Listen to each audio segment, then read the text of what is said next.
अजितदादा गटाच्या रुपाली ठोंबरे पाटलांविरोधात गुन्हा दाखल झालाय। बीडच्या शिवाजीनगर पोलीस ठाण्यात गुन्हा दाखल करण्यात आलाय।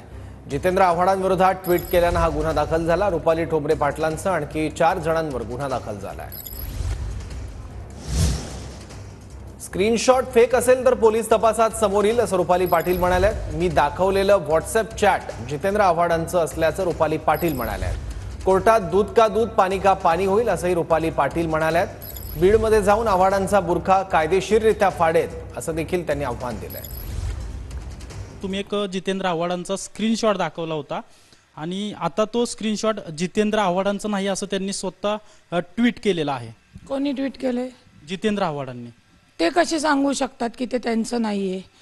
हा जो स्क्रीनशॉट आहे हा जर फेक असेल तर ती पोलीस यंत्रणा तपास करेल ना। आणि मी तो जो काही ट्विट करताना महाराष्ट्र पोलिसांना दिलेला आहे। ताई तुम्ही आता देखील ठाम आहात की तो स्क्रीनशॉट जितेंद्र आव्हाडांचाच आहे? हो, तो स्क्रीनशॉट जितेंद्र आव्हाडांचा आहे। आणि जितेंद्र आव्हाड सोशल मीडियावर जी काही पोस्ट टाकून ट्रायल चालवण्याचा प्रयत्न करतात ना, मला त्याच्याशी काही घेणं देणं नाही। ही ट्रायल आहे ना कोर्टात चालेल। हे सगळं झाल्यानंतर आता तुमच्यावर बीडमध्ये गुन्हा दाखल झालाय। मी माझ्या पूर्व पक्षामध्ये म्हणजे मनसेमध्ये काम करत असताना लोकांना न्याय देत असताना माझ्यावर 32 केसेस झाल्यात। जितेंद्र आव्हाड तुमच्या या शातर किंवा या अशा राजकारणाच्या विचप्याने तुम्ही एक केस खोटी जरी दाखल केली तर 33वी केस आहे। भेटू आपण बीडमध्ये नाही तर कोर्टामध्ये। दूध का दूध और पाणी का पाणी। त्याआधी माझा इतिहास त्यांनी तपासून घेतलाच। काल ते सांगत होते मी माझ्या प्रॅक्टिसबद्दल, तर ती प्रॅक्टिसची चांगलीच त्यांनी लक्षात घ्यावी। सोशल मीडिया काय हे कोर्ट नाहीये की त्याच्यावर तुम्ही सारखं आर्ग्युमेंट करायला। म्हणजे काल जितेंद्र आव्हाडांनी की हा फोटो माझा नाही, हे माझं नाही, मी काहीच नाही विचारलं जितेंद्र भाऊ तुम्हाला।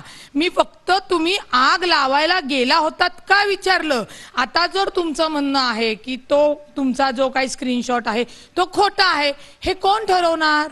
हे यंत्रणा पोलीस तपासामध्ये ठरवणार। बीडमध्ये जो काही गुन्हा खोटा दाखल केला हे मी सांगेल की महायुती कुठेही इंटरफेअर करत नाही।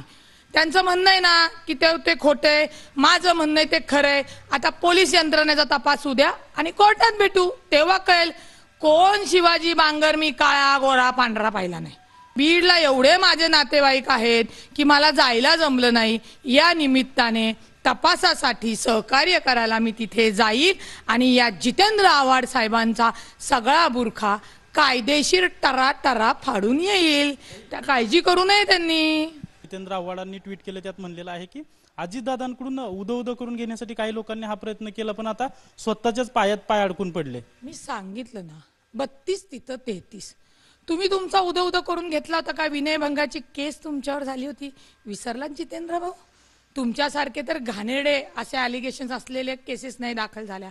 ज्या काही केसेस आहेत राजकीय मधनं आहे। आणि जेव्हा एखादी घाण आपण साफ करत असतो तेव्हा ती घाण साफ करताना एखाद दुसरी खोटी केस पडली जरी आम्ही वकील असलो तर त्याला घाबरण्यासारखं काय? कॅमेरा पर्सन चरणसह अजिंक्य धायगुडे, TV9 मराठी, पुणे।